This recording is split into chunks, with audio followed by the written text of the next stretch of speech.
साहब वो कह रहे हैं रीसेट कर दो न्यू पासवर्ड ना पे उनको कर देता रीसेट हो गया मतलब पासवर्ड ला के ना बाई डिफॉल्ट से चेंज कर लिया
तेरी पूरे पाकिस्तान बुला के इतने चेंज करवाने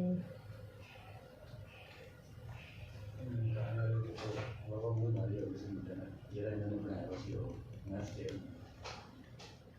ये लुधियाना का मुंडा बनया सी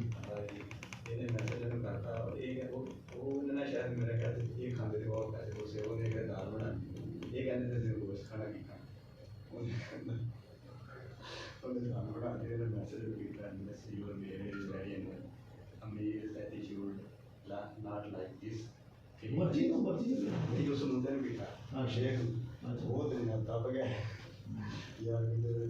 मैसेज गया मैंने क्या मैं इधर क्या कर रहा हूँ वो नहीं चाहता बिना वर्षा करना तो फिर मैं सामने वो फिर बड़ा तो शुगर लग रहा था हमने लगा मैं मैसेज फिर ही आ रहा था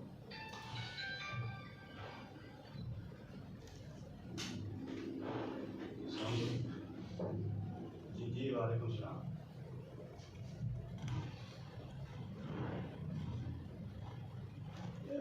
पूरे पाकिस्तान के ਵਿੱਚ ਵੀ इन्वेस्टमेंट है लाकिस भाई है क्लास ये रीसेट कर दिया ਤੁਸੀਂ ਨਾ पहले वाला ला के तो फिर चेंज करना ना इसका रीसेट करता है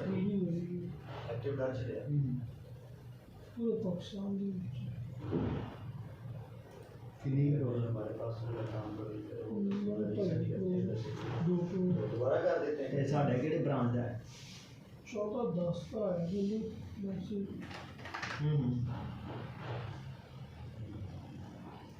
चलो लेकिन आईडी कार्ड मैं नंबर तो से ना बना कर दो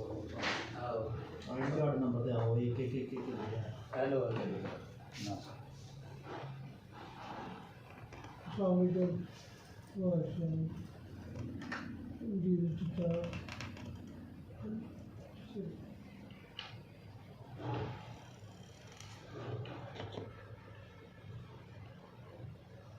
आपका जो बाय डिफ़ॉल्ट पासवर्ड है ना CENS@123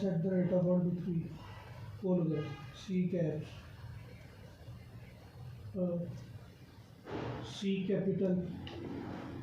सी कैपिटल